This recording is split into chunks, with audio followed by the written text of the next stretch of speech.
It's Song Talk Radio.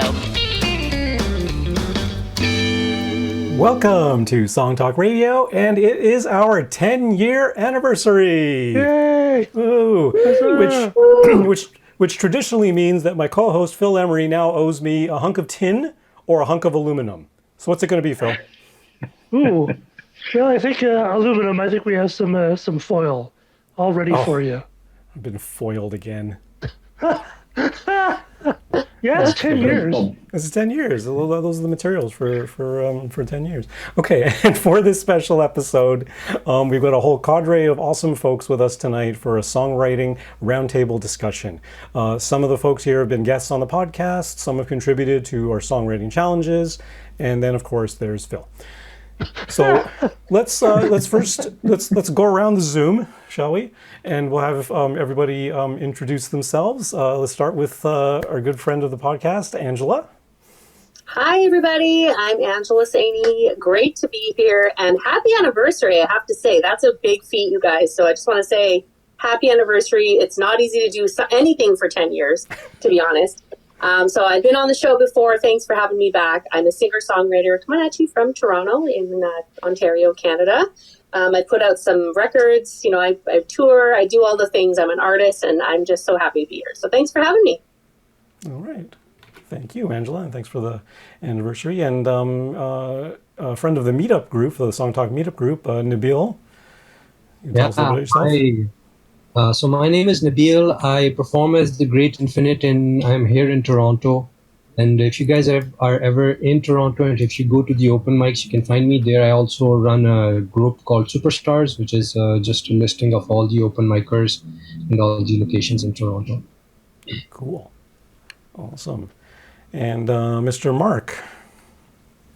Yeah, hello, everybody. Mark Ippolito calling in from Seattle, Washington. I had the pleasure of meeting Phil and Neil during the pandemic years when we were all doing things virtually, and it's been such a privilege to connect with the community across the country. I'm a singer-songwriter based here in Seattle, and you can look for my music at markippolito.com. Cool. And both Mark and Nabil have been contributors to our songwriting challenges from, I think, last year. I think both of you last year, maybe, or the year before. Awesome. Cool 21 stuff. and 22. Yeah. Yep. And last but not least, Sarah.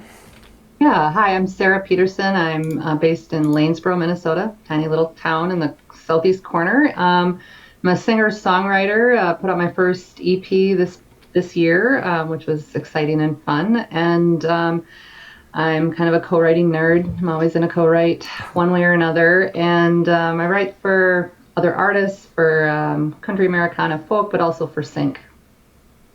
So you can find me anywhere online. Awesome. And Phil, you want to tell the folks a little bit about yourself? Well, I'm Phil calling from St. John's, Newfoundland, and I'm pressing most of the buttons. You're pressing most of the buttons. You're pressing my buttons, buddy. Someone's got to press the buttons. Someone's got to press the buttons. And of course, I'm Neil Modi from Toronto as well. And and we are the co-hosts of this podcast, and we're all songwriters here, and that's what we got lined up today is just a simple little roundtable discussion. But before we start, as usual, our listeners, you can send your comments and questions to @SongTalkRadio on Facebook or Instagram, or feedback@songtalk.ca for the email, and we'll share your thoughts on the show. And we'd also love to hear from you about how you would answer the questions that you're going to be hearing tonight. So let us know.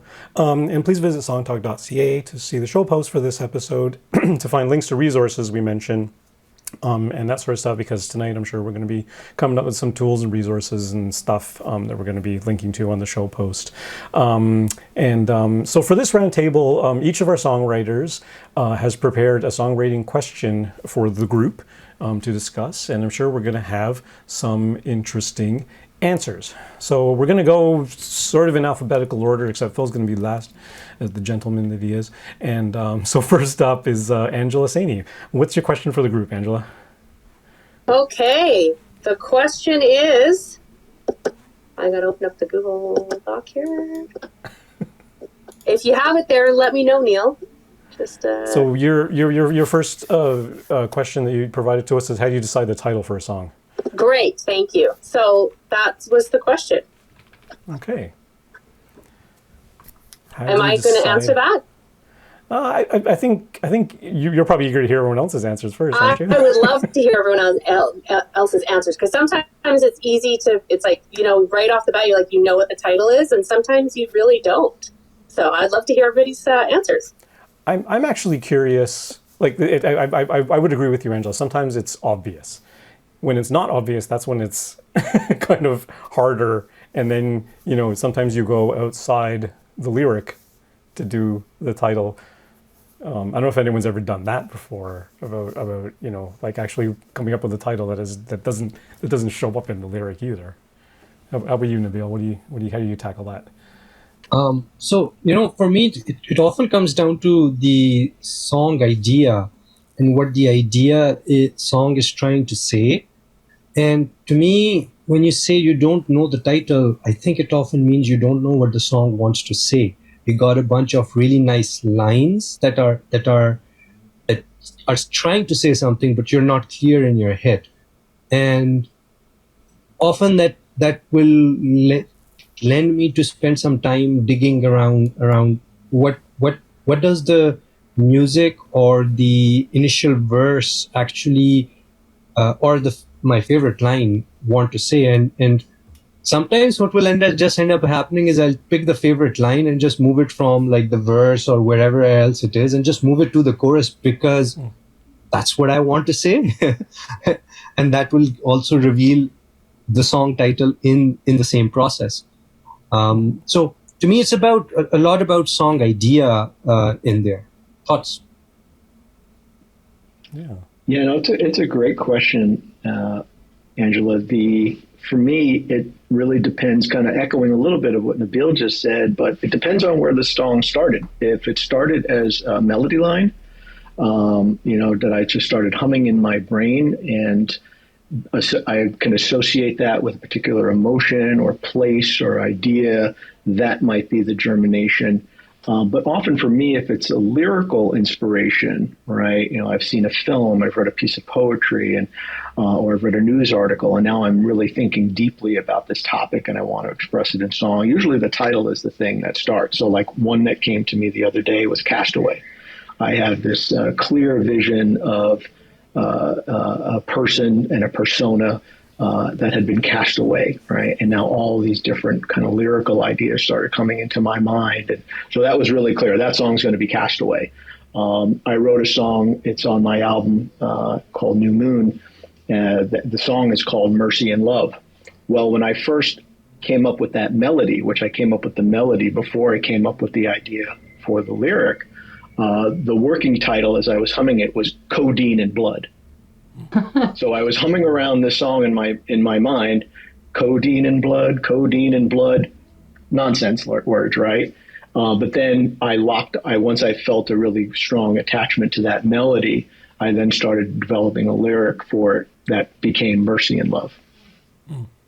Cool. So it's like I say, to me, it depends on where the song germinated. Did it germinate from a musical idea initially, or a purely lyrical or story idea? I love that. And I resonate with that. A lot of like, where did it start?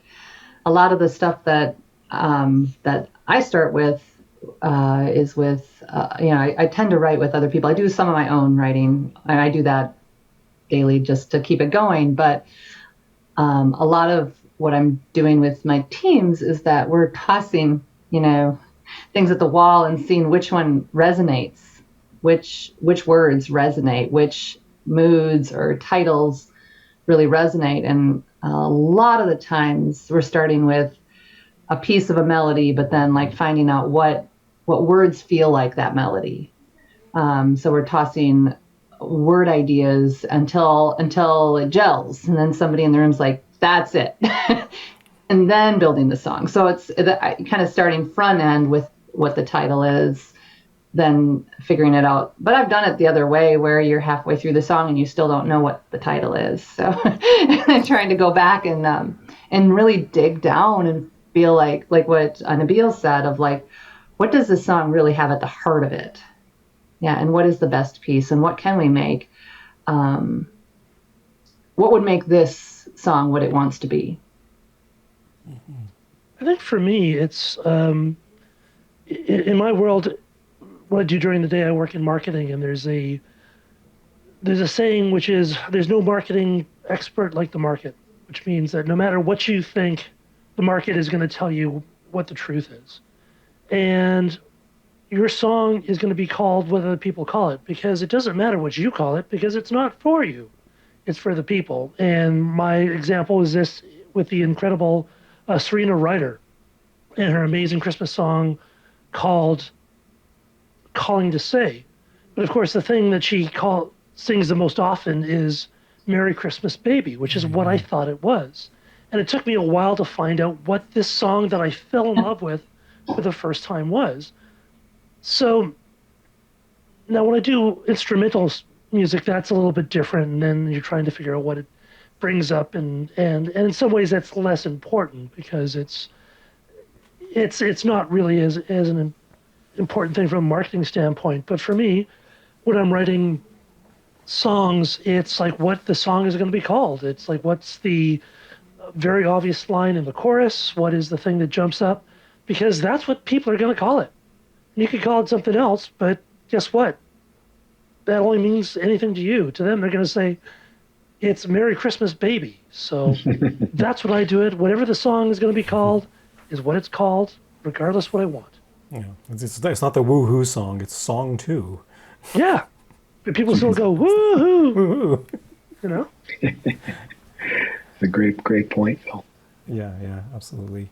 Yeah, I think for the most part it is very much song dependent. I was thinking of a song I wrote a few years ago that was kind of my first attempt at like I was calling it a opera song, because it was like a pop song, 3-minute pop song, but it was like done in an orchestral operatic style, and I got 2 singers to sing on it, and there was no repeated lyric, and there was no thing, but there was a story, and I just named the song after one of the characters. Like it wasn't even, it didn't come up in the lyric at all, but it just made sense to me, and you know, especially in that kind of scenario where you don't really have a chorus that repeats the same lyric.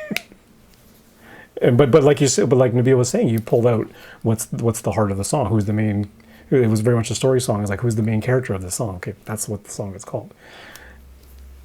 So yeah, it really depends. But a lot of the time, it is you're starting with a central hook. You're starting with a central idea, and there's your title. And if you can even work around that. It's not like Nabil says, you kind of discover it later on as you're writing, which can happen too. But a lot of the time, at least for me lately, it's been, I'm going to focus on this idea, and the first thing I come up with is this title.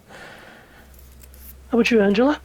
I think you guys all brought up some really good points. And I think it also highlights that there's no one way to write a song, right? Mm-hmm. Like some of us, you know, and we all do it, like song to song to song is different. Maybe it's melody first. Sometimes I write from a title, or other times I'm like, I still don't know what the title is. So I think that just really highlights all of your responses. It really highlights like there is no one way to write a song. So that was really fun. Great. Cool. Okay, Mr. Mark, what's your question for the group? Thanks, Neil. Yeah, I was curious. When I started songwriting back in my college days, all my songs were co-writes. And then I got away from that as I got away from the, you know, little incubator of college where you're surrounded by all these interesting people wanting to do interesting things, and started writing on my own just to continue the practice. And now, many years later, I'm finding myself entering into co-writes again. And I'd love to just hear from this group any successful formulas or formats, examples of successful partnerships that you've built that would be instructive when thinking about going into the co-writing process. I'd love to just hear this group's thoughts about what's been successful for you and any advice that you'd give for songwriters who are considering doing co-writes. Mm-hmm. Shall I start? Sure, go for I it. start with A, so I'm used to, I was being first. Angela's first. That's a great question.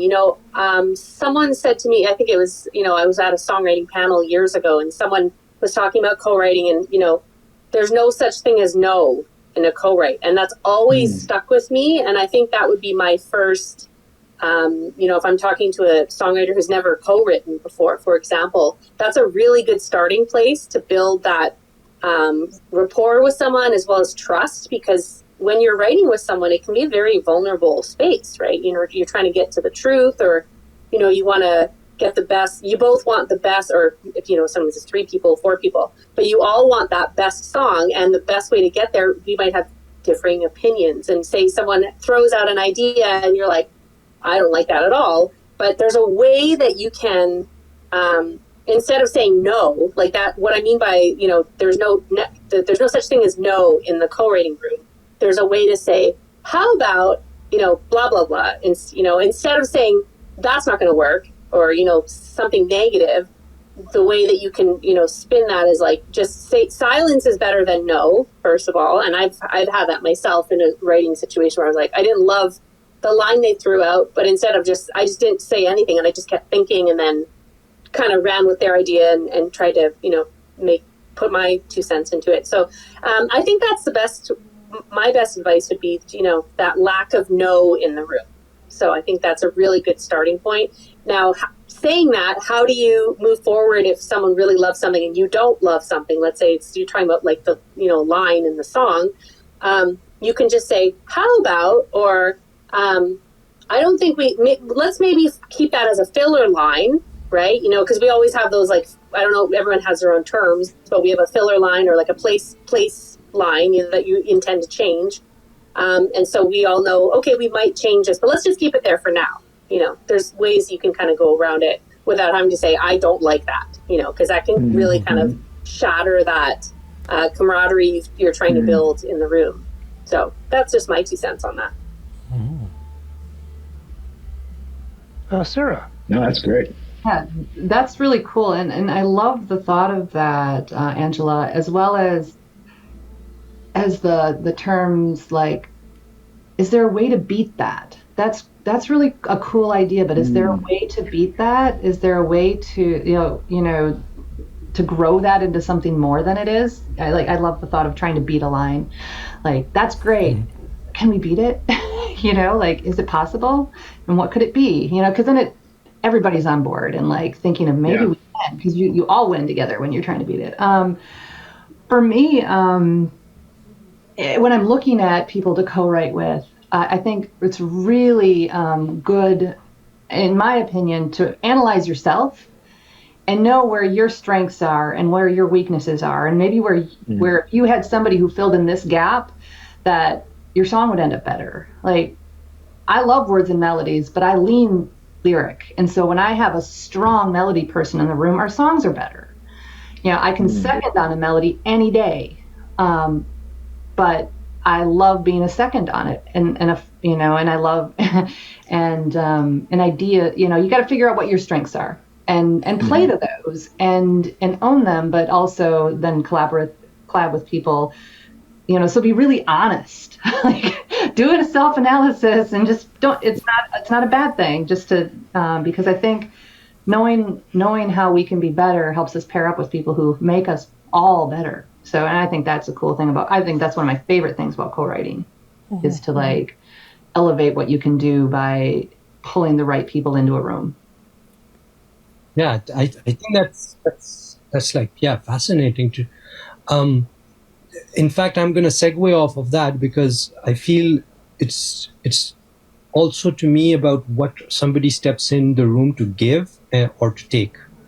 That to me is a really sometimes somebody steps in there going like into a room going like, I need to write for me, whereas they're trying to do a co-write, and being able to feel that, and then being able to go like, okay, if they're trying to write for themselves, maybe I need to be the drawing board here and try to extract from them, right? Hey, what are your peak experiences, or why are you talking about this? Can we go deeper into that? Whereas other times somebody will step in there and they don't want to share their best. They don't want to be there for, hey, we're writing for me. They're there for you. They're there to ask you the questions. And being able to judge both where you are personally and where the other person who's co-writing is. And I think, the setup of the project and who's the leader and so on and so forth does make some influence, does influence that to some, make some influence. I'm losing my words there. I think that also to me is important. It's about reading the room in that sense, For sure. Yeah. How about you, Phil? Thanks, Nabil. Well, the main thing that I've learned from many years of being in bands, and I think actually having some very productive and successful co-writes, is the thing that you think is really stupid when they say to you, when they give you their idea, the thing that you think is really stupid will often be so amazing, and because it's going to be something that you didn't think about and you wouldn't have thought of, and that's kind of the whole point of co-writing. Co-writing with someone who does exactly what you do is a total waste of time because no one's getting anything from it. So just being open to what people, and you think, wow, that's the stupidest idea. You try it anyways, and more often than not, you'll be blown away. And I've been in situations where I was arguing for the drummer's idea. He was arguing for my idea because I said, no, we have to do your idea. That's the best idea that we've ever done. We cannot do it. He's going, no, the original one is better. And, because drummers know best, always. Drummers always know what they're doing, So anyways, always keep an open mind. And also be clear about how you are going to divide things. Like, be honest about because hard feelings come out because everyone will assume that you're doing things in a certain way, and if they're different, in a future point, there's going to be conflict, and you can get rid of that conflict if you just talk about that right off the bat. So that's what I would say. Mm-hmm. Yeah, that's great. There's a lot of really good tips you guys have shared there. Like checking your ego at the door. I've always advocated for work with somebody who's got the opposite skill set than you. Like if my melodies and lyrics are my weak point, but I can come up with good grooves and chord progressions and interesting, melodic ideas sometimes, then work with someone who's a strong lyricist. That's what I like to do, and someone, who has a good sense of melody and stuff like that. But the other thing I would throw into the mix is, especially in a band context, because I'm in a band where ostensibly we're all writers. In a sense, and sometimes one person in the band will bring a song to the band, and say to the guys, like, what do you think of this? Can we shape it? Then then you can kind of decide, like Phil's saying, like to decide how it's going to be divided up, but decide where the power structure lies. Like, are you going to give that original songwriter veto power on any decisions that are then made? Do they get the final say? If it's something that we all wrote together from the outset, then is it more of a free for all and everyone's thing is accepted? Especially that's really where the no comes into play, because everyone's throwing around ideas and we want to consider everything and sort of throw it all together. But the other thing too is examining your own process and saying to yourself and to your collaborator, this is how I prefer to work. Are you this type of person that will get in a room with somebody or on a Zoom call and just do it spontaneously on the spot? Or are you the type of person that's better off taking a draft of someone's song, you're sitting with it for a while by yourself, rewriting some stuff, coming up with some ideas, and then getting back to them and going back and forth in a more a bit at a time sort of thing. So, and I think until you start collaborating, you're not going to discover that for yourself, which way you like to work, or if you're equally skilled in both, and maybe just practicing one way or the other improves your ability to do that. But just like Angela was saying before, like many ways to songwrite, there's many ways to collaborate, but the biggest thing is check your ego at the door, I think. Great advice. I'm scheduled to do a co-write session this Saturday, so I will go in with all those wonderful thoughts running through my mind, and Awesome. I'll share with you the outcome. So Please just shoot us an judge for email. yourself. I'm really looking forward to it. I did one yesterday as well with a writer who's based in originally from Indiana. Today he's living in Bangkok, so we're doing it all remote and sharing stems over via WhatsApp. So it's been a different kind of a co-writing process. But no, it's great tips, everybody. Thank you. So is that when you're doing, Mark, more like the second way I was describing, like bits and like you send files back and forth, and you're not doing it? That's with a friend who is living internationally now, living remote. The one I'm doing on Saturday is with somebody right here in Seattle. So we're going to just sit eye to eye in a room and see what comes from it. And we are coming with a couple of pre-developed ideas that we've already shared, and so we're kind of going into it knowing what to expect.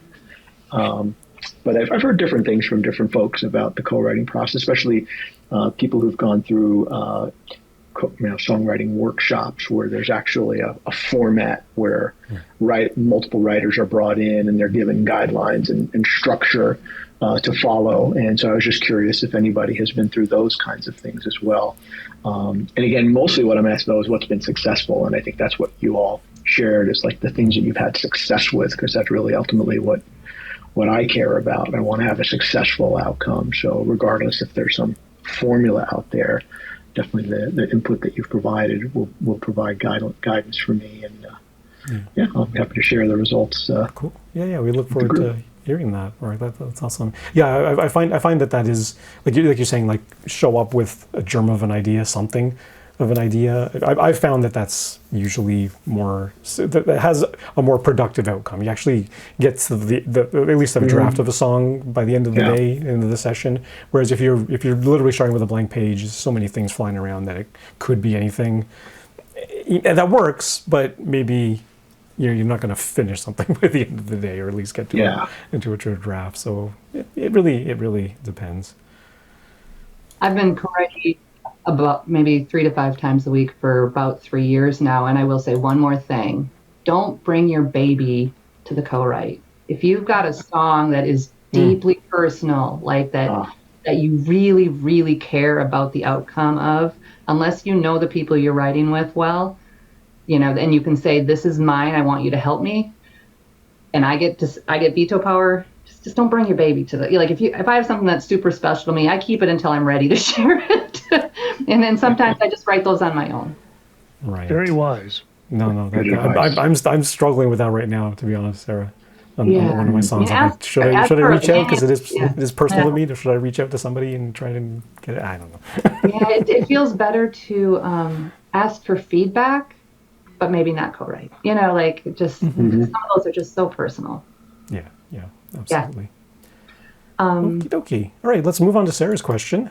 Yeah, mine is, because I think about it all the time. What do you wish you'd known sooner in your songwriting journey? Whether it's craft or business or co-write, admin or whatever. What do you wish you'd known sooner? Shall I start again? Go for it. This kind of ties in, segues a bit from the co-writing, because this was something else I would have maybe mentioned as well. I personally, and this is for co-writing specifically, I wish I would have known sooner to be really clear of the purpose of what we're doing. So what I mean by that is sometimes especially when I was younger, and you're just like, oh, do you want to write a song? Yeah, and you're all learning, and that's great. And you sometimes write great songs, and sometimes they don't go anywhere, and that's okay too. But being really clear of who are we writing for? Because now I actually don't. I'll have people who want to, they approach me and we should write sometime, or do you want to write together? And I'm always up for it. Except I'm very clear on, are we writing for me?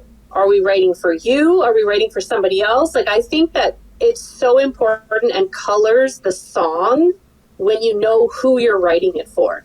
And so personally, just like, this is just maybe, everyone will have a different answer, obviously. But for me, I wish I would have thought of this sooner of when I sit down to write with someone and go, we take the time to put something together, or maybe sometimes it takes, 4 or 5 sessions to finish a song. Like I do a lot of writing in person. Someone's coming to my house and we've invested all this time, and then you end up with this song that nobody really, it's so vague. And again, this is coming from an artist, right? I'm very artist centric when I write because I'm an artist and I plan, am I going to cut the song? Is it my next single? Is it, I'm very like focused. I think that's a good use of time. And I wish that I would have done that when I was younger. Because I have a lot of songs that like nobody will ever hear because we kind of just were writing the song to write a song. And I think that the best songs come from somebody's got like a vision, or we know who we're writing it for. And yeah, so for me, that's just like my own personal, something I wish I would have started doing sooner, was being really, really clear in co-writing situations. Why are we here and what is the goal? Who's going to sing this song? I think it really helps focus the songs. Because so many songs I've written where I'm like, I would never sing this. This doesn't represent me enough. If I knew we were writing for me, I would have maybe, I think it really does. Of course, that's what an artist would say, but that's my answer. Cool. Yeah. That's a good one. Anybody else? Yeah, I'd venture to say that for me, the word that recently has been top of my mind is about writing feelingly. We often describe or we talk about show versus tell, and that word really talks to me about showing rather than telling. Although there's an element of both in writing feelingly, but taking those feelings that you have and trying to not tell somebody about it, but rather place your feelings in front of somebody. And just that nuance in wording is a good judge for me when I've written something. Is it something that's written feelingly? Does that pass my muster? And before I never thought about writing that way. I would just write, but now it's given me a filter to along with also with what you just said, Angela, is also who it's written for, but as a listener, when you combine those two things, you can often tell whether the song works or not, and if it's going to if people are going to listen to it, and if people are going to enjoy it, it's usually a good give for me that way. Yeah. Feelingly. I took that from that word from Napoleon Hill, Think and Grow Rich. You've ever heard of that book? No, but I know exactly what you mean, and I can relate. Mm-hmm. Okay. I'll say for me it was. Sorry, was there? Yeah. Go ahead, Mark. Let me just step on someone. No, about 10 years ago, I had the privilege of going to a bluegrass festival that was being held here in Seattle, and there was a little songwriting workshop happening kind of in the back of the festival that very few people went to. And it was led by a woman by the name of Melody Walker. I don't know if you know Melody. She's based out of Nashville. And at the time, she was leading a band called Front Country, who I highly recommend if you want to check out some great writing and great performing. And she articulated something that I intuitively felt but never really practiced. And she said, and I don't know if she's credited with this. Probably maybe there's someone else out there in the songwriting world who, but she said, 2 things that you must consider in songwriting is that it's a combination of both flow and craft. And for all of my songwriting life up until that point, I thought it was all flow. I thought it was all spontaneity. I thought it was all that spark. Like you wake up in the morning or you step out of bed from the middle of a dream and this incredible idea, and you just need to scratch it down on a piece of paper, and now you've got the song, right? And she really disabused me of that notion with her talk, and said, yes, that's critical. Write down all those ideas, or of course with the ubiquitous iPhone, record the melody line or jot a note down to yourself. But then you need to apply craft to it. And Neil and Phil, I'll credit you guys as being part of my educational journey as a songwriter and really focusing on craft. And I just know for me personally, having spent, especially after hearing Melody talk in the last, 9-10 years, reading about songwriting, listening to songwriting podcasts, going online and watching Pat Pattison, talk ad infinitum, in his Berkeley video podcast about the craft of songwriting. To me, that is just so vital in helping me to become a better songwriter. Because before that, yeah, occasionally I might hit on something that was interesting or good or other people might like. But now I have an approach because I have a craft, so I can take those creative inputs, those moments of inspiration, the flow, as Melody called it, and now apply craft to it. So that's something I would really encourage every songwriter to invest cycles in, the craft of songwriting, and marry it with the flow. Yeah, for me, sure. there's two things. One is always whistle your melody, because your melody, that'll tell you if you have a good melody. It'll lay bare weak parts very clearly. It's because you're just whistling and there's no other kind of music about it. Another thing that I think affected me when I was very young, and it's partially growing up in the recently post-punk 80s and 90s, is to let the songs and let your art go where it wants to go. You might think of yourself as, I'm a metal guy, or I'm a country person, or, I'm a Morrissey wannabe, whatever you think you are. Let whatever comes out, because that is who you are. And you might think, oh, I only do clean, sort of jangly music. You might wind up being really good at doing aggressive rock or country, but you wouldn't know that until you try. So don't stand in front of yourself.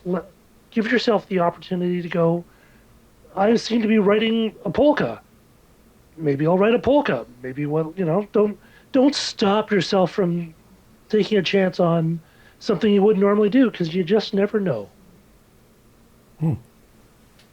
Yeah, that's awesome. How about you, Sarah? Where do you land on that question? I think for me, the thing that I wish I'd known sooner was how to take criticism and critiques, and who to take them from. If you have someone who you trust, who's a mentor, like if you can find a mentor and they give you feedback, and it hurts a little because you thought you did it really well and they're telling you could do it better, because it always stinks a little to be told your song isn't perfect. Things like, thank you, can you tell me more about what you're hearing that I don't yet hear? Can you go deeper into that? Like, take the feedback and get them to tell you more. Get them to tell you what really is going on or what they're seeing. And then along the way, decide if that matters to you. Decide if that feeds into the art you're making or not. But, if it's another songwriter and they give you really harsh feedback, well, maybe get 2 or 3 sources of feedback. Get a couple different directions. If everybody's saying the same things, maybe they're onto something. And but how to take that and how to not let it wound you. Like if it's going to hurt you too much to get the feedback, maybe wait until later with that one. But like find a way to get that, because I feel like that's where you grow. Good mentors giving you good, honest feedback of how you could be a stronger writer really matters. I wish I'd understood how to take the criticism sooner, and I wish I'd known how to find a good mentor sooner, because it would have cut out a lot of the garbage of the early stuff. Wow. Yeah, that's really good advice. I think for me, the thing I wish I'd known sooner maybe is that something like Mark was saying, like I kind of knew intuitively, but brought it more to practice in the last few years of my songwriting, is that melody is king. And I always kind of knew that Okay, fine, but that's what pop music does, and I'm not, I'm not going there kind of thing. So I often obsessed over other things like the rhythm and the chords and making interesting choices in those things. But the last few years, I've started to put melody first, and melody trumps everything else. So if my chord progression is not as original as it used to be, that's okay because the melody carries it through and makes it gold, right? And I think I think for sure I'm a better melody writer now than I was, say, 5-10 years ago, with simpler melodies and more more engaging melodies now. But I think that took it wasn't kind of a switch as suddenly I realized one day that melody is king. It was kind of a gradual thing. It's like, oh, that could have been melodically stronger, but there's lots of other interesting things going on in it, so it's okay, right? So now it is kind of shifted as in like the last few songs I've written, musically quite simple, but melody, rich melodies, which are harder to write than you think. At least for me, But that's something I think if I'd known that years ago, I don't know, if it feels like moving forward, then I would have been further along now than I am. That's all. But yeah, it's always a continuous learning, and maybe a few years from now I'll be like, who cares about melody? I don't know. I have a follow-up question on that. How much of it is about melody and how much of it is about the phrasing of the sentence for that melody? Like, how do you balance these two elements? Yeah.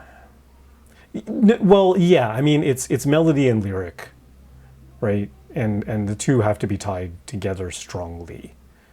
Like, I'm having a thing on my latest songwriting challenge that we discussed on the podcast about putting the emphasis on the wrong syllable in your main hook.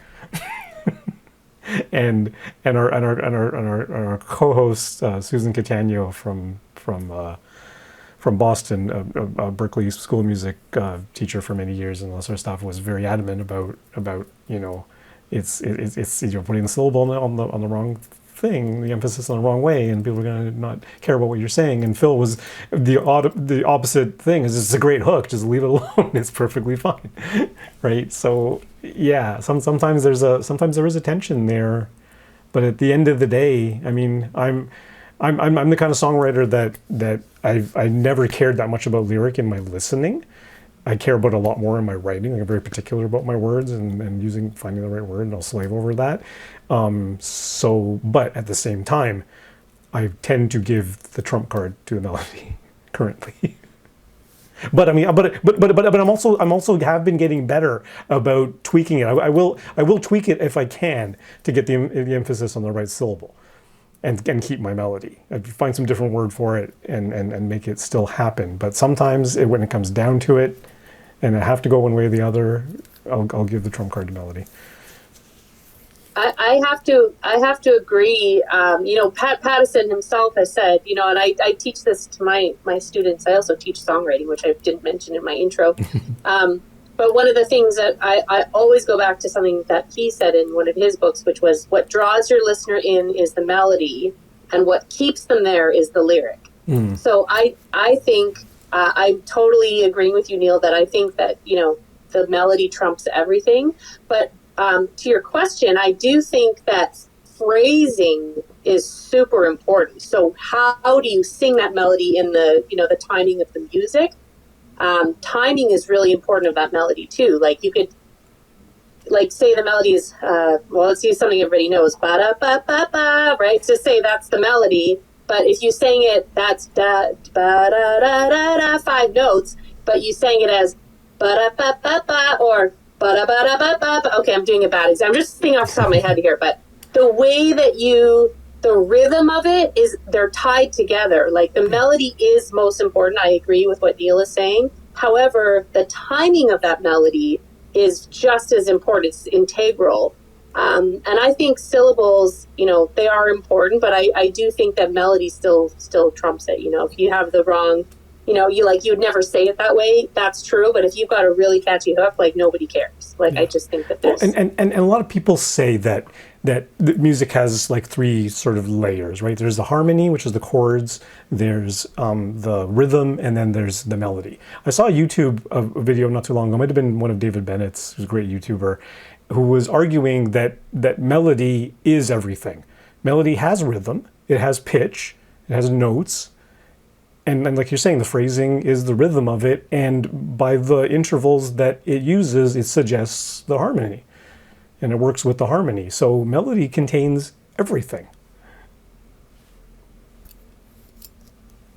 I would advise whatever you do is to be deliberate with what you're doing. Just don't. It's so easy as songwriters, we just kind of do something and we go, yeah, it kind of works. Then you move on. But be deliberate with your melody and your phrasing. And it's important to be smooth, but also humans will pay attention to things that are different, because that's one of the things that kept us alive on, in the forest. Is these, the sun coming up and going down every day isn't a big deal, but if something unusually happens in your environment, you want to pay attention to that, because otherwise you'll die. So humans will pay attention to things that are a bit different. So in Neil's example, with the shoelaces, it was an unusual phrasing, but that was what made it hooky. It grabbed onto your ear because it was unusual. So whatever you do, just make sure it's deliberate. Yeah. True that. Cool. Okay, Nabil, what's your question for the group? So, as individuals, we're all into songwriting, but often we're into other art forms as well. It could be anything from cooking to screenwriting to trying your hand at stand-up comedy. There's the stuff we've learned from Pat Patterson. Thank you very much, king of songwriting, and other artists like that, which talk specifically about songwriting. But what are ideas and thoughts that you have taken from other art forms that you've brought to your songwriting and that have enriched your songwriting? I can take that one. I'm a professional photographer by trade. And one of the things that in photography you do is you take a color palette. Like if you look at the picture behind me with the young woman with the cello, it's got all these browns and reds and things. So in your music and what you're writing, pick a color palette, pick a space that you're going to live within, and go all in on it, because or go with opposites because you want that kind of a feeling, but feel that kind of intentionality with it. Like I'm visual, so I like looking at pictures when I'm writing because it helps me pull details and think about different directions for things. But yeah, pick your color palette. You've got two pictures behind you, Nabil. I can see one is very monochromatic and one is completely different. And I love that. Both of those work. You could write music to both of those. They'd be very different songs. Pick your palette. Or they're two parts of the same song. And that's the interesting thing, because if you notice, they're all like splotches, square splotches. Well, so it can be both, as Neil said, Cool. But make a decision on it, yeah. How about you, Mark? I'm a voracious reader of all kinds of books, novels, poetry, fiction, biography. I'd say probably 90% of my songs are inspired by literature in one way, shape, or form.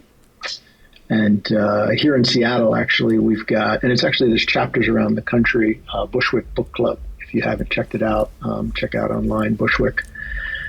They have chapters all around the country where each month they select a book title and invite 6 or 7 songwriters to perform songs based specifically on the book. So I'm working on one right now, hopefully in 2024 in the spring, for Moby Dick. So Melville's one of my favorite authors. And so I say about 90% of my songs are generated from literature that I've been inspired by. Angela? That was a tough question, but I think you mentioned cooking in your question, which made me think That's a good analogy, I think, with songwriting. I love the palette one, Sarah. That's a really cool way of, because I'm not a very like visual person. I'm just so cerebral. It's like impossible for me. But cooking, I think, is a good one because, you know, if your song is too bland, right? Like for example, a melody that just follows the chord progression and nothing really sticks out. It's kind of nothing's really catchy about it. I really love catchy songs. Like if you know, anyone wants to listen to my music, you'll hear I just love, you know, the poppier the better. That's just the music that I really love because it gets your attention, right? But at the same time, if it's too mundane, just like a meal, you know, you got to add some spice. So add some, you know, coriander or throw in some cayenne, you know, make it more spicy because you want that variety. So, I mean, I never really thought of it this way because I thought that was a really interesting question because my brain just didn't really doesn't think that way. But I love the idea of like the analogy of cooking because same thing with like you think about, and I'm not a very good cook, by the way, but I love eating. So that makes me just as, you know, I'm just as much of an expert on food than a chef.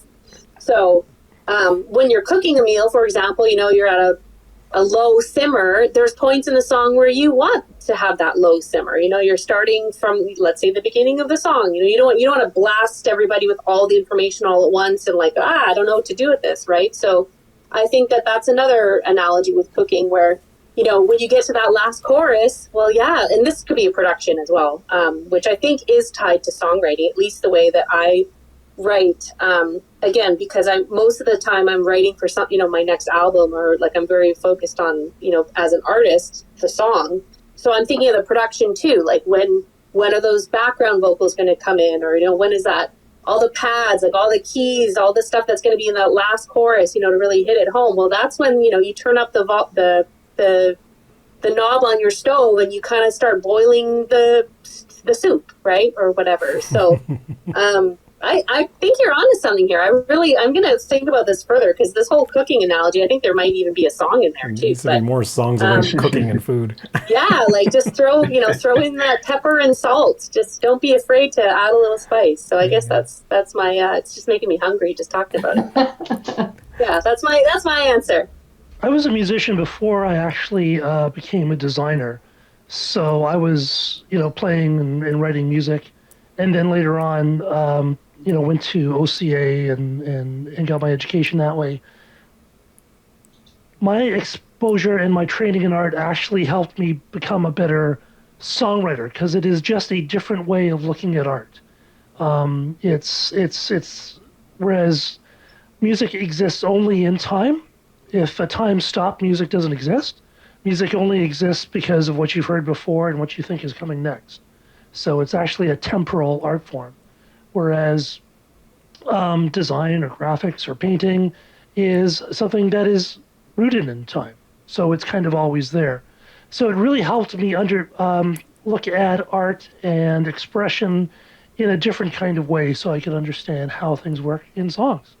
So, you know, whether it's about cooking or painting, learning how to think about creative in a different way will do you well. How about you, Neil? Yeah, I think a lot of what you guys are saying, and especially I think you've mentioned this on the podcast explicitly, Phil, about art in general, that it's all about contrast, right? And for me that's very true, and that like my background is in design and architecture as well, and it took me a long time through my architecture education to actually arrive at a place where design sensibility became about contrast, and as well design sensibility, because Sarah was talking about this as well, about focusing on something, right? And photography is the same way. You want to try and isolate your subject and be able to like what's the actual thing you're taking the photograph of without too many distractions and without getting too much noise in the way, like your signal to noise. You want that to be, you know, in a conceptual sense, signal to noise, you want that to be strong, right? So there's all those sorts of things. And even it applies in cooking too. You want contrast of flavors. If you've got too much sour, too much sweet, too much spicy, it's not good. You need a little bit, you know, you need the carbohydrate and the protein, right? You need all the things. It's a balancing act.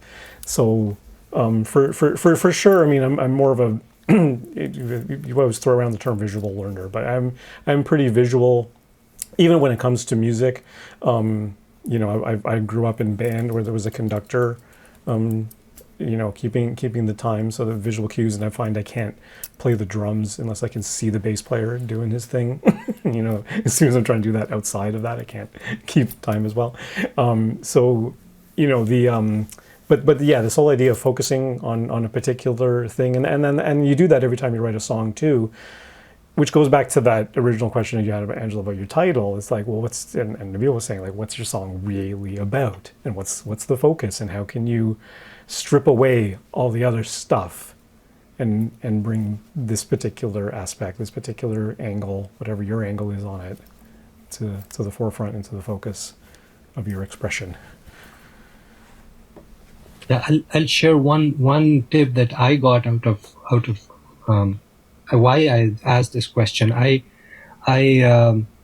read Save the Cat, which is a screenwriting and book, which is a lot of famous movies use the structure that is available in there for the storytelling, and that really inspired me to actually focus more about other people's stories than my own story, and that expanded the range of songs that I could write, just because I was able to start telling stories that were not just mine, you know, and I had a frame to start trying to write it as prose, but then that evolved into being able to write it as songs as well, you know. So yeah, my real why I asked this question.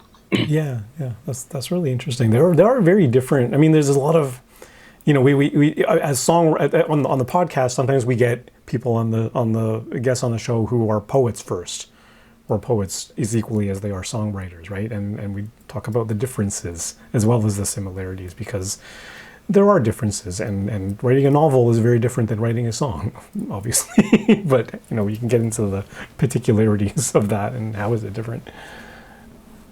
Cool. How about you, Neil? What's your question? So my question is a little bit different, I guess. Are you using any AI or artificial intelligence tools to help you write songs? And if so, which ones? Or are you thinking about using them? I can start with this one. Yeah. More of like on the receiving end of it. So like I didn't really mention this, but I also I teach songwriting at Trebas Institute. It's like a private college here in Toronto. And the first time I saw, so my students, their final assignment is to write and record their own song. It's their final project. And I got a lyric sheet that I knew as soon as I saw it. I was like, this kid, he's like 20. I call them kids, so my apologies. He went to Chat GPT. 100%. I looked at it and I was like, this was written by a computer. It was terrible. Terrible meaning that you could tell it wasn't written by.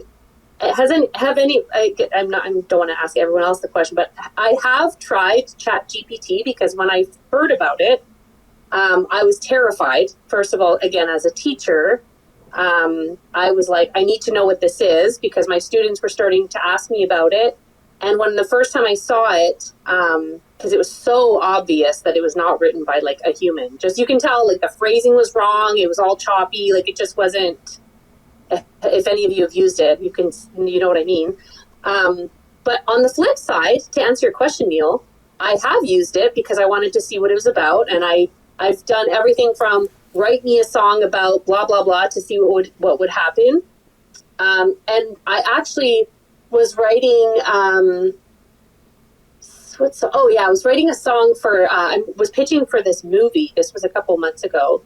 And I was looking for analogies, like sort of like visuals, like it was like baking and cooking and things was like what the movie was about. So I tried Chat GPT and just like to see what would come up. And I didn't actually use any of it, but it gave me great visuals, and it kickstarted some things for me. So I'm not like, the thing is, it's not going away. I mean, just like when Instagram came out, I hated it. I was like, this will go away in no time, but it doesn't. Chat GPT will be here to stay. But I first heard of it on the receiving end of getting it and seeing like how terrible it is. but it's not that terrible. It can be, I think ChatGPT can be used as a tool if you are looking for, it's like using like a rhyming app. Like I use B-Rhymes or Rhymer.com. Those are two apps and websites I've used to like generate rhymes, like things I'm looking for if I'm looking for something kind of unusual for rhyming. Does that make me less of a songwriter? Well, no, because I'm still writing the song. So I've never used ChatGPT to write a song for me, but I have used it as a tool looking for like visuals when I was working on a project. So cool. I'm very curious to hear what you guys think, though, and what you. It was a good question. Good question. Okay, anybody else? Yeah, I haven't used it in my own writing, but I also hear what you're saying, Angela, and I wonder if 5 years from now you would be able to say the same thing. If it's still terrible, because I don't think it will be.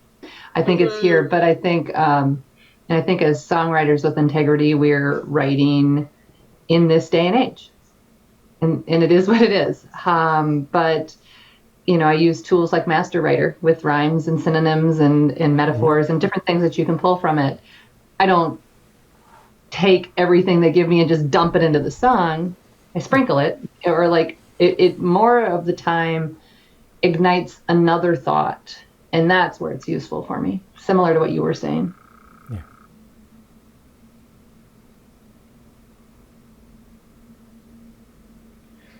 I was just going to say, I similarly, Angela, and I'm not sure if this is exactly what you did, but I was working on some lyrics earlier this week, and I just literally cut and paste my lyrics, and I added the prompt looking for a song that evokes this idea, emotion, etc. And here's a sample. And so I put my lyrics in with that prompt. And sure enough, it was very mechanical and it was terrible. But there were a couple of interesting phrases that were different, and I took them. And that's okay. I mean, because like I say, it's to Sarah's point, it's there, right? And I wrote the song. It's my song, but I used the prompt and used it as a tool, and I think it's very, very powerful and very helpful. I did the same thing because in my world, ChatGPT is basically on everyone's lips. So I've tried it in a number of different scenarios, and I did the same thing as you did, Mark, just to try to get basically to see what it would do. And what it returned some stuff that was, again, choppy and not great. But it had a couple of ideas there that I wouldn't have normally had, but those ideas sparked something else, which then I worked off of. So in some ways, it's just like someone you can throw ideas off of. But back when I got into design, computers were just coming into the industry, and my design teacher wouldn't let anyone use computers because he thought you could just type in design wine label. And we're saying no, especially back then, because the computers basically did nothing for you. Let me tell you, it was tough. But, back then it was really, it was just like a mechanical pencil. But he thought it would just do everything for you. But you still need good ideas to make good art, regardless of whether you use a pencil or a word processor or a master writer. So that's me. Yeah, I'm kind of coming from the same angle you guys are doing. I find it's a tool more than anything else. I did use it for the first time on my latest songwriting challenge. I literally went in there and like, write me a song about nostalgia. And you're right, Angela, it was awful. It wasn't even that it was clunky. It was just so vanilla that it was like, there's no way I would have written this song. Like, it doesn't sound like me at all. Right. And so I find the trick with it is getting more specific. So I actually gave it the title that I had. It said, writing a song called Shoelaces about nostalgia. And it spun this weird metaphor that I never would have thought of. So that was terrible too. But it did write, what essentially I did was I took the first verse that I had written, because I only engaged ChatGPT when I was really stuck on the verses. I had my chorus, it was all good, right? But I was really stuck on my verses. So I went ChatGPT looking for verse material. And actually took its first verse and just plopped it in almost verbatim. I think I tweaked a word or two, fully knowing that I'm going to rewrite this verse and I'll put my own personal story into it afterwards. But I just want these words so that I can develop a melody, develop a chord progression, get the structure of the song solidified, and then I'll go back and rewrite the verses with my own thing. And but you're absolutely right. Like, is it just one step further than using a rhyming dictionary? Yeah, it kind of is, because like you guys are saying, you're not going to take everything verbatim. You're gonna pick and choose. You're gonna the same thing you would do with a rhyming dictionary. You're gonna take every single rhyme. You're gonna go, oh, that word actually relates to my idea. It actually supports my thesis, right? It actually works with my song. It supports the song, or it doesn't. And you're going to find that majority of it doesn't. But I think that is going to be the case. You're going to have a student a few years from now that you're not going to know. I wonder too, as kind of a piece of that, at what point it becomes a copyright issue. You know, like you've Well, got that's words. the first thing I thought of. Yeah. Who wrote the song now? I mean, I think we're going to see, like, come time, the Grammys in 4 years from now, people are going to be like, the problem with ChatGPT, which I've already foreseen, and I don't know, maybe they'll tweak that at some point, but like, if you keep putting in the same, like triggers or, like the commands, eventually it's going to start shooting out the same thing. So someone who's writing a song in Wisconsin and someone's writing a song in Sweden could kind of write the same song, and then, well, who wrote the song? Well, the computer wrote the song. You know what I mean? Like, where does the copyright thing? I have no idea how that's going to play out, but it's going to become a thing more and more. In fact, I don't know for the Canadians here. We just had the Juno Awards. That's like our Canadian Grammys. For people who are listening, maybe don't know. They just had the deadline for submissions for the Juno Awards was recent, and when you submit for those, there's actually like a little thing in there saying talking about AI. Like, I've never seen that before, but there's actually like a little disclaimer or something, like, because people are using AI, left, right, and center to write songs now. So I do think it's going to become a copyright issue for sure. How could it not, right? There are a number of sync agencies already that are saying if you touched your song with AI, we won't take it. Wow. Let's actually expand the scope of AI, because we're talking about it purely from a writing perspective. But if you look at things like Midjourney, which do visuals, they have had similar issues on the drawing and art side, and they're slightly ahead of the songwriting world in terms of 2 years ago they had somebody enter something in a competition which won the competition, but which was made by Midjourney. So there's already precedent on what's happening on that side. But also, let me flip that conversation. As an independent artist, you often don't have the resources to hire somebody to do, you're doing a single launch and you want a nice poster. AI is great too. You can go to Midjourney, ask it to do a poster for you. You've already got all of your other material done, and zap, you've got something that you can use straight away to, if you're doing a concert and you want a poster for that, and it'll generate something very, very quickly. So there's also the advantages that it brings in terms of you being able to focus on your art and outsourcing cheaply some of the work to the AI, which you don't want to focus on and which you find a little harder to do. Yeah. Well, also, totally paired up with that, also means that some designer or some musician isn't getting that work. So there's this balancing act in it. It's crazy. Like, there's a whole lot. This could be a 2-hour podcast all by itself, right, Neil? Exactly. AI is it's a great big award. But the other tool that I have been using the last several months now is an artificial intelligence virtual singer, because my singing voice has never been that strong. And it's interesting that when I shared my songwriting challenge song, which I used the AI singer on the podcast, our co-host Susan said, "Well, your virtual singer named Kevin, he was the one who did that weird emphasis on the wrong syllable thing." And I'm like, wait a second, I still wrote the melody, I still wrote the lyric, I was the one who decided to put the emphasis there. It wasn't the AI is just a tool. He's just a singer. It would be like having a singer in the studio. They're just doing exactly what I'm telling them to do. But the whole copyright thing, we talked about this on the podcast a little while ago. There's a Rick Beato video about about them doing machine learning on famous voices. So someone else took Drake's voice and used Drake's voice on their original song. So it's an original song. It's not a Drake song.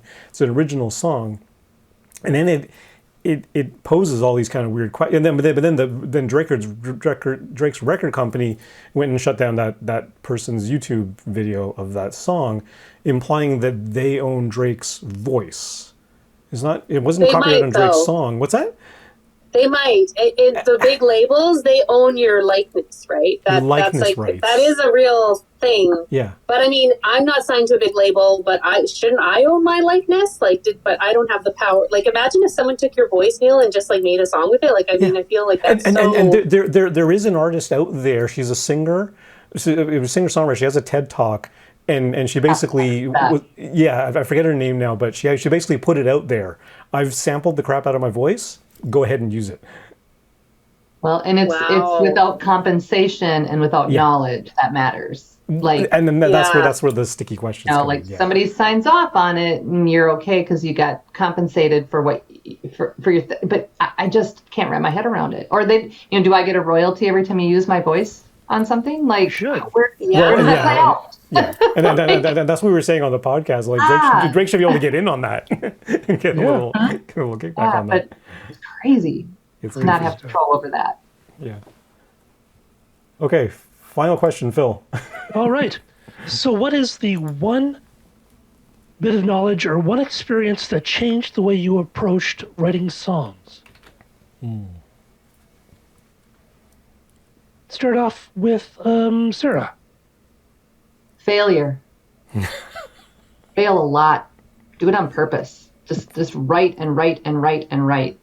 Failing a lot made me a much better. I mean, being not afraid to fail, like trying to write and going for something and then figuring out where you took the left turn. I just think there's value in writing a bunch of songs before you know what you're doing, because you kind of find your way through it.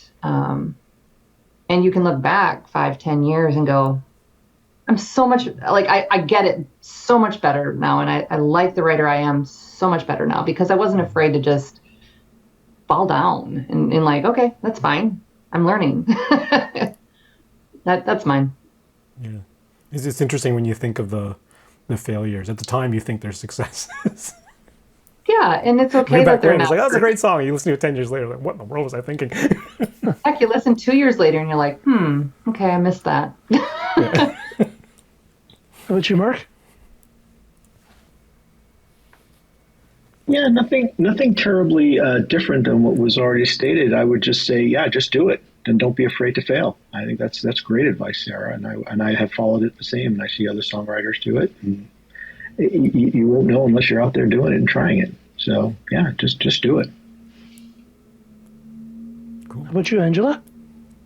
I think the importance of being honest, and this comes from coming from the artist perspective, and when you're writing for yourself, by yourself. When I was younger, I think I was so afraid of really telling my truth. I think the best songs are ones that are the most bare, honest, almost like I'm afraid to share this song because it's so honest kind of songs. I mean, look at, some of the biggest hit songs were songs that were, written in just this, whatever it might be, tragedy or whatever someone's going through. But being really honest, I think that as I've, progressed in my career and been writing songs for so long, I think that I take more chances now, back to the not being afraid to fail and not being afraid to be found out. I've written songs where I had no idea how I was feeling until I wrote it down. And then I'm like, oh, okay, that's how I really feel about that, and not being afraid to share that. I think that's something, for me, the more honest I get, the more successful I get. And I think there's a correlation there, because it's obviously landing with a listener. I mean, obviously there's misses like everybody, but, keeping your audience in mind. An audience they're starving for truth. They're surrounded by a bunch of not that authentic songs, to be honest. You know, they're songs being written by committees, and they might be good songs, but they're not necessarily really honest and raw, you know. So that's my 2 cents. Nabil. Turning your songwriting into a practice rather than just a spontaneous thing. And I probably spent over 2 years going through the Pat Patterson book, because I'd find one exercise and I'd turn it into a practice, which I'd do for like 15 minutes every day for a month. And I just keep doing it until I felt I had mastered to some extent what Pat was trying to teach before I'd go to the next piece, or read on. And that mindset I started translating to other things as well, like even to cooking, for example. Like, okay, take a dish, make it for a month, practice making it every day, and see how good you get at it, and before you move on. And you can do that. It takes 15 minutes, 20 minutes a day. Set it just in the morning, and you can do this with anything. And whatever you do it with, after doing it for a month every day, you're bound to have learned something about it. You know, so make it a practice. Cool. That's great. How about you, Neil? I think the one bit I will go back to Pat Patterson too. The free course on Coursera that I did with him. Well, with him, he did video lectures, pre-recorded, and I think that kind of flipped a switch in me to really start thinking about the whole song, because he really introduced this idea of prosody to me, and unifying everything within the song. So how does the lyric and the music actually support each other, and all those sorts of things? Or do you want them to contrast? That's okay too, right? So, but you know, like doing everything with intention, not just, you know, the beat, as I would have probably done it before, and then everything else is kind of random. And you know, so it really just opened my eyes to seeing songwriting as a thing, as an actual craft that you can use these tools on. And it's not just like as Mark was saying before, just like a splash of intuition or inspiration, and then you get it down and that's it. And it's something you can actually chip away at and work at, and pay attention to the details, and make decisions about the details that relate to the whole, and you know, and have that kind of focus on the song. So that just learning from him about that, I think, is what made me have a more balanced approach, because before I would have been much more musical focused, didn't care about the lyrics as much. Now I'm more balanced. I think I want something that's lyrically interesting as well as musically interesting. I want the whole thing to work, at least for me. For me, I started off playing in bands, basically as soon as I started playing guitar, but we never played anyone else's music because we weren't good enough. We couldn't play our instruments, and we didn't know enough about music to be able to actually play anyone else's music, so we just wrote our own. So I started off as someone who just wrote music, which takes you to a certain point. But the thing that changed my approach to songwriting was when I decided to actually look at cover songs, or looking at other people's songs. I never played cover material because in the bar scene in Toronto, playing covers was considered to be really, really, that was the outside. That's not what real artists did. They always did all original stuff. Even the bar owners would get ticked off if you played covers. It was really weird. So I never played covers at all. And it was only after I'd been writing songs with a bunch of bands that I decided to go through all the early Beatles stuff, and I really pulled those songs apart. I learned all the chords, I learned the melodies, I learned how the melodies, what note it started off in the chord, whether it started on the third or the fifth or the seventh, how it moved through the chords, how, I pulled everything apart right from the bottom to the top. And I learned so much that way, and you can learn so much by actually taking someone else's music and ripping it apart and looking at the bass line, looking at the chords, looking at the structure, looking at where they hit the hard consonants and the soft consonants, where are where are the hooks, where do they do modulation, and you're going to play that song like 1,000 times, but you're going to learn so much by taking a master like the Beatles or Elvis Costello or Dolly Parton, pulling it apart and seeing how it's made. And there's a famous author who that's how he learned how to write books. Is he basically took a Raymond Chandler novel and just basically typed it out. That's how he learned how to write a book. So learn from other people because they've already figured it out. Yeah. Well said. Yeah. Awesome. Great advice. Okay. Wow. We covered a lot there, you guys. I think so. I think so. I think there's the band. That is all the time we have on Song Talk Radio. Special thanks to Angela, Mark, Nabil, and Sarah. Thank you so much for joining us. This was amazing. Just each of you, where can our listeners find more about you and your music? Angela? Angela Saini, that's spelled SAINI.com. And Mark? Check me out on Instagram, Markip, MARKI, Peter Paul, and you'll find more about my music there. Cool. And Nabil? I'm on Instagram, YouTube, and Spotify as the Great Infinite, the_Great_Infinite. Okay, great. And Sarah? You can find me at sarahpetersonmusic.com or on Instagram. It's probably the best at Sarah Peterson Music. Great stuff. Okay, and we want to hear from you, our listeners, so please send us your comments, Facebook or Instagram to @SongTalkRadio, or send us an email, feedback@songtalk.ca. Let us know any of the questions that we covered tonight, how you would answer them, and we'll read your answers on a future episode.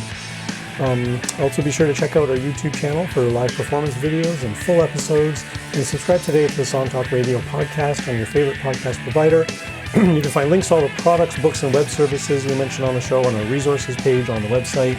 And please join us on next monthly Song Talk meetup. Whether you're in Toronto for in-person meetups or anywhere in the world for online meetups, it's free to join on meetup.com. It's free to attend the meetup, bring a song or lyric sheet, and get constructive feedback from other songwriters. Stop by songtalk.ca for the link. You can follow me at neilmodi.com. You can follow Phil at philemery.ca. And be sure to stop by the website, songtalk.ca, to browse past shows and find out how you can be a guest. Happy anniversary to us. Thanks for tuning in, and keep on writing. Good night. See you in 10 years, everyone.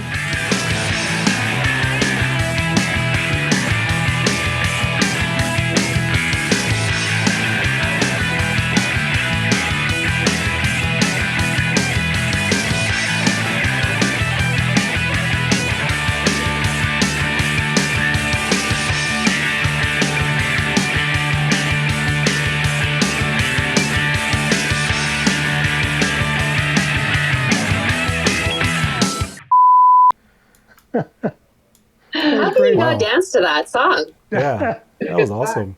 It's a song without a chorus. I can't figure out what the chorus is for that song. I've got the verses. It works. It works for its purpose. Yeah. It's catchy. That was fun, you guys. Thanks very much. That was super fun. Yeah, I'm very inspired now. I'm working on a song right now. I'm like, I'm going to go finish that song right now. Yeah, it's great. Thanks for the inspiration. Yeah, so, a lot of the time on our podcast, after the credits roll, after the ending there, we often put the outro stuff, the extended after credits scene on our YouTube channel. So I've got a bonus question. Okay. What did we think of Now and Then? I haven't listened to it yet. Oh yeah. I've only seen the YouTube video, but I haven't actually heard the whole song. I'll be honest. Really? Oh my God. I've just seen clips. You've seen clips. Nabil, have you listened to the whole thing? No. All right. I thought You had a different bonus question. No one gets the bonus question word. I think it's a great idea, but here comes the but.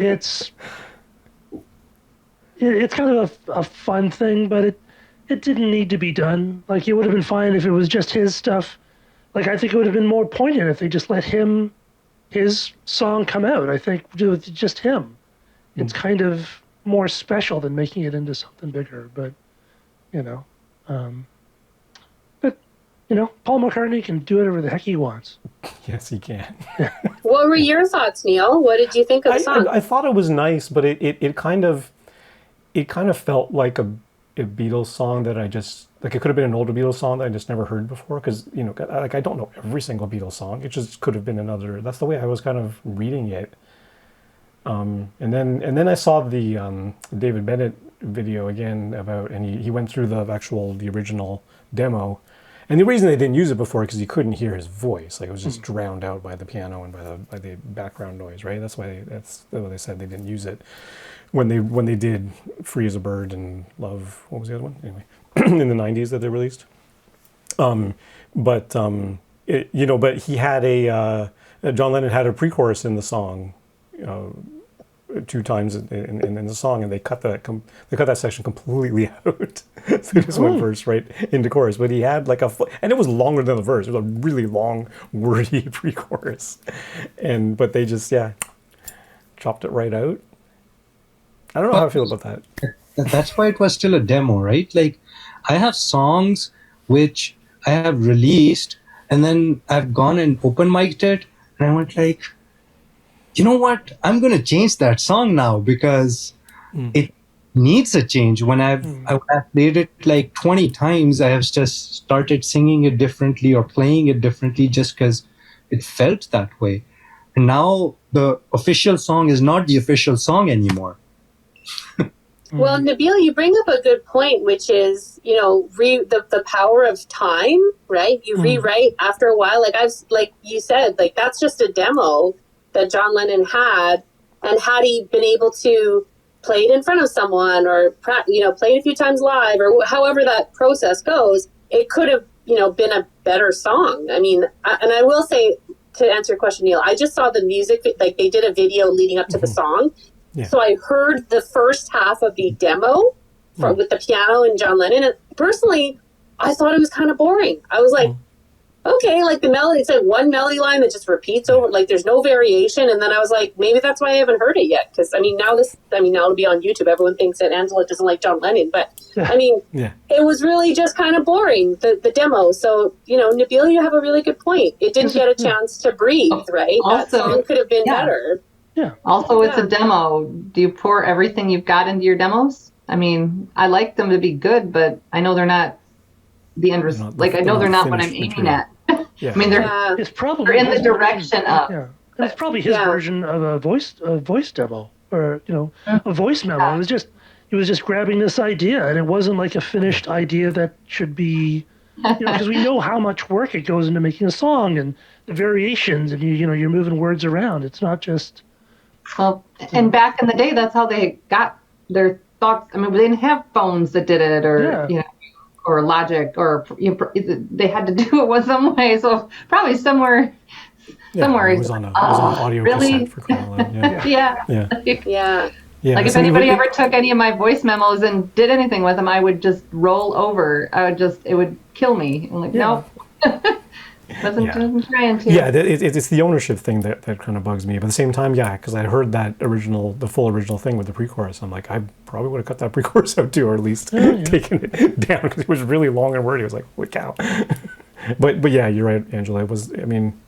John Lennon wrote better songs, sure, but we never heard any of his other demos, or maybe we have. But you guys are right. You always hear the finished version. So is this now the finished version? Well, and it's cool. That's the thing. Yeah. Even though he had no say in the finished version. Yeah, that's a good point. Very strange. It's a weird world we live in. Oh, definitely. And they used AI to do it. Yeah. They used AI to isolate his voice. That's all. It's not like they. Yeah, that technology's been around for a long time already. Yeah.